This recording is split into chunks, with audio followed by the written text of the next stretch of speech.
नमस्कार, स्वागत है आपका हमारे चैनल ज्योग्राफी द कॉस्मोस में। हम पढ़ रहे थे कक्षा 12वीं के प्रायोगिक भूगोल का पाठ नंबर 2, जिसका नाम है आंकड़ों का विश्लेषण।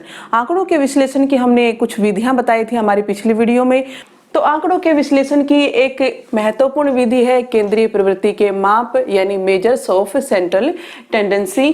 केंद्रीय प्रवृत्ति के माप, जिसको हम औसत या माध्य या इंग्लिश में जिसको एवरेज कहते हैं। तो केंद्रीय प्रवृत्ति के माप क्या होते हैं कि कोई भी हमारे पास श्रेणी है, कोई भी हमारे पास सीरीज है, जितनी भी हमारे पास मद होती हैं, तो उसमें से एक ऐसी संख्या हमें निकालनी होती है जो उस पूरी सीरीज का, पूरी श्रेणी का प्रतिनिधित्व करे या उसके बारे में हमें बताए। उसे हम कहेंगे केंद्रीय प्रवृत्ति के माप।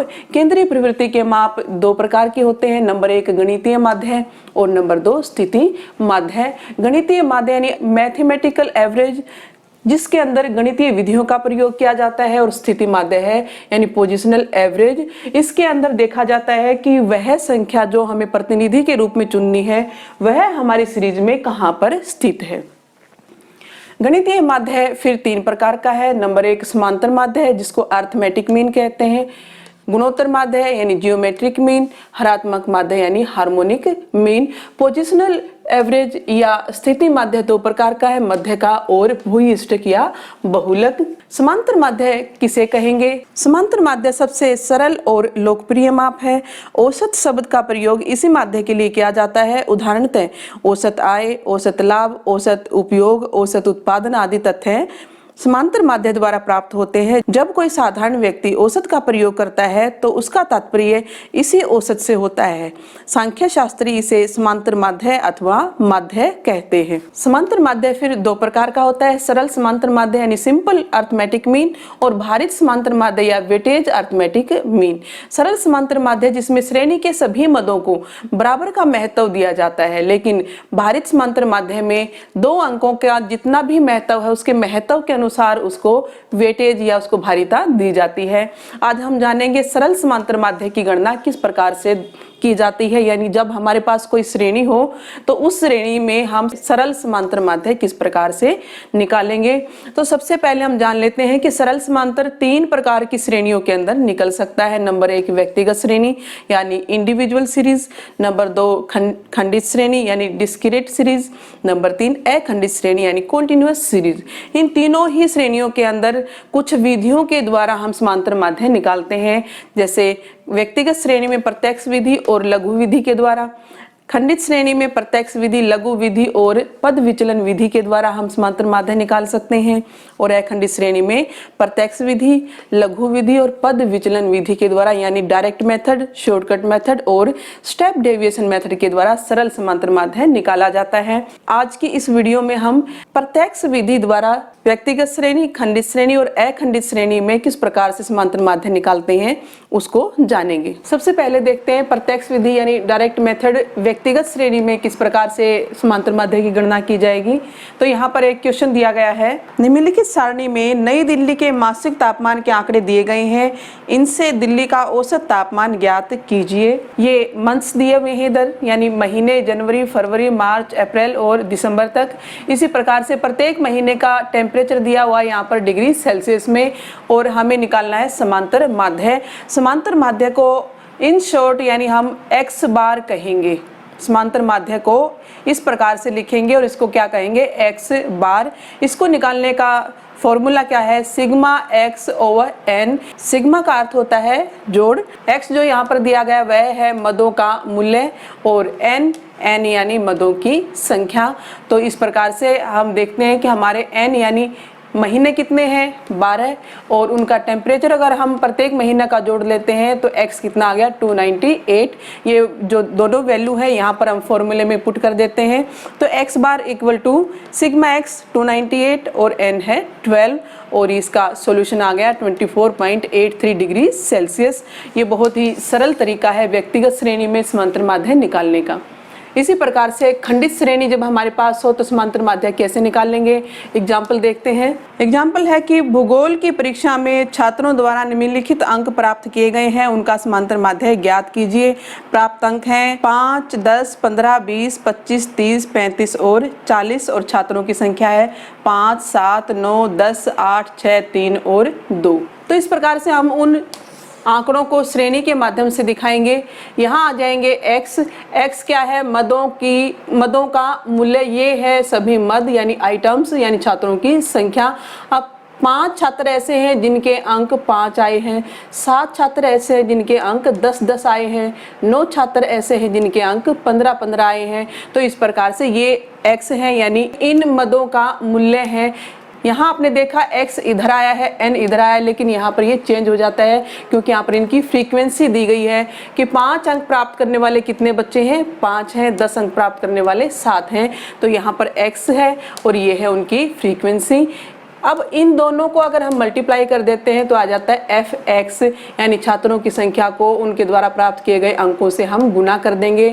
तो 5 5 जा 25, 10 7 जा 70, इस प्रकार से ये इनकी हम गुना कर देंगे।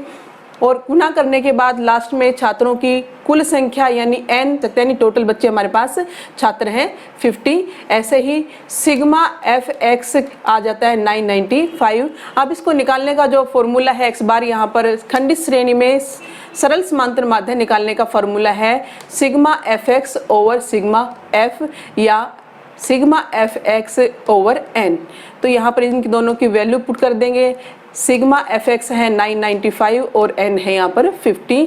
इसकी कैलकुलेशन करते हैं तो 19.9 और x बार आ जाता है यानी सरल समांतर माध्य आ जाता है 19.9 अंक। अब निकालते हैं अखंडित श्रेणी जब हमारे पास हो यानी कॉन्टिन्यूअस सीरीज हमारे पास है, तब हम सरल समांतर माध्य किस प्रकार से निकालेंगे, एक उदाहरण के द्वारा इसको समझते हैं। एक कक्षा के 50 विद्यार्थियों द्वारा क्रियात्मक भूगोल में प्राप्त अंकों का समांतर माध्य ज्ञात कीजिए, जबकि अंक किसमें दिए गए हैं, वर्ग में दिए गए हैं। 0 से 10 4 विद्यार्थी, 10 से 20 6 विद्यार्थी, 20 से 30 20 विद्यार्थी, 30 से 40 10 विद्यार्थी, 40 से 50 7 विद्यार्थी और 50 से 60 3 विद्यार्थी। इसको भी हम इस प्रकार से श्रेणी के माध्यम से दर्शाएंगे।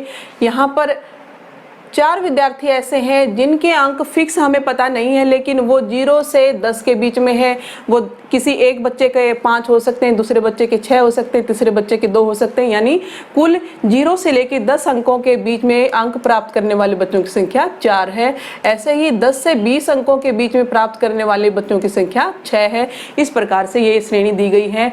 अब यहाँ पर किस प्रकार से हम निकालेंगे, यहाँ तो हमने देख लिया कि अंक हमें फिक्स दिए हुए हैं कि 5 अंक प्राप्त करने वाले 5 विद्यार्थी थे, हमने इनको मल्टीप्लाई किया, लेकिन यहाँ पर ये ग्रुप बनाया हुआ है, वर्ग में दिए हुए हैं।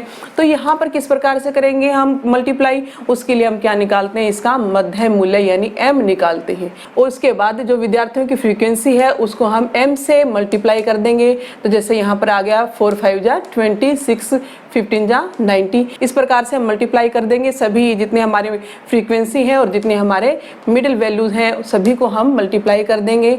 इसके बाद टोटल विद्यार्थी हमारे पास यानी सिग्मा f है 50 और सिग्मा fm अगर हम इन सभी मूल्यों को जोड़ते हैं तो सिग्मा fm आ जाएगा 1440।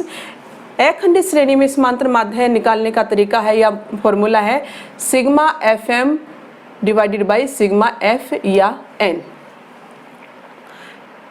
यहाँ सिग्मा fm आया हमारे पास 1440 और n या विद्यार्थियों की कुल संख्या कितनी है 50, तो इसके द्वारा डिवाइड कर देंगे और हमारा जो समांतर माध्य है वो आ जाएगा 28.8 यानी 28.8 अंक। तो ये देखिए आपने व्यक्तिगत श्रेणी, खंडित श्रेणी और अखंडित श्रेणी में प्रत्यक्ष विधि द्वारा सरल समांतर माध्य किस प्रकार से निकालेंगे।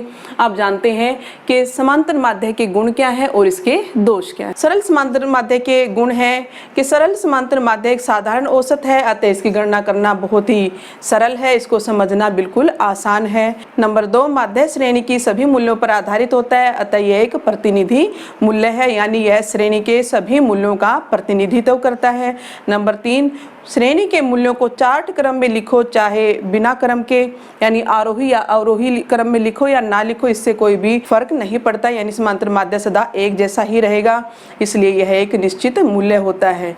नंबर 4 है माध्य सदा स्थिर रहता है, यह निदर्शन के परिवर्तनों से बहुत कम प्रभावित होता है। और नंबर 5, माध्यों के आधार पर अंकों के बड़े बड़े समूहों की तुलना करना आसान हो जाता है। ऐसे ही हम देखते हैं समांतर माध्य के दोष क्या हैं। तो सभी मूल्यों पर आधारित होने के कारण चरम मूल्यों का माध्य पर प्रभाव पड़ता है। बहुत बड़ी या बहुत छोटी जो संख्या है वह माध्य को बड़ा या छोटा कर सकती है। उदाहरण के लिए हीरो होंडा कंपनी के मैनेजर का वेतन 40,000 रुपये, उसके सचिव का 15,000 रुपये, लिपिक का 8,000 रुपये और चपरासी का 4,000 रुपये है, तो उनका औसत वेतन हो गया 67,000 रुपये। और इसको हम डिवाइड करते हैं समांतर माध्य निकालने के लिए उनकी संख्या यानी 4 से, तो यहाँ पर हमारा औसत आ गया 16,750 रुपये। वास्तव में 16,750 रुपये चारों में से किसी का भी वेतन नहीं है। अतः स्पष्ट है कि मैनेजर के वेतन की बड़ी संख्या के कारण माध्य प्रतिनिधि मूल्य नहीं बन पाया।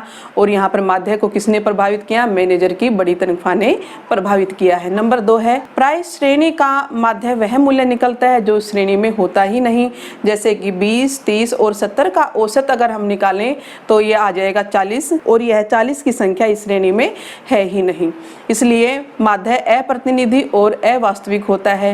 नंबर 3, कई बार माध्य ऐसा निकलता है जो असंगत या हास्यास्पद प्रतीत होता है, जैसे अनिल कुंबले द्वारा 1 ओवर में बनाए गए रनों की संख्या है 0, 0, 1, 2, 4 और 1। अगर इसका औसत निकालते हैं तो आ जाएगा 1.3 रन, जो कि अवास्तविक प्रतीत होते हैं क्योंकि रन दशमलव में नहीं होते। नंबर 4 है कई बार अंकगणितीय माध्य के आधार पर निकाले गए निष्कर्ष भ्रम पैदा करते हैं। उदाहरणतः 3 व्यक्तियों की 3 महीने की आय इस प्रकार से है। आय रुपयों में दी हुई है। जनवरी, फरवरी और मार्च की 3 व्यक्तियों की यहाँ पे आय दिखाई है, सुबे सिंह की, रामकिशन की और दयाराम की। तीनों ही के औसत अगर हम देखें तो औसत आता है आय का 6,000 रुपये, जबकि तीनों की आर्थिक स्थिति औसत के अनुसार समान है। लेकिन वास्तविकता अगर देखें तो सुबे सिंह अवनति के पथ पर है, रामकिशन की स्थिति स्थिर है और दयाराम उन्नति कर रहा है। तो यह थी जानकारी सरल समांतर माध्य विभिन्न प्रकार की श्रेणियों और विभिन्न प्रकार की विधियों के द्वारा किस प्रकार से हम सरल समांतर माध्य निकालेंगे। इसी प्रकार की और जानकारियों के लिए बने रहिए हमारे साथ, हमारे चैनल ज्योग्राफी द कॉस्मोस में।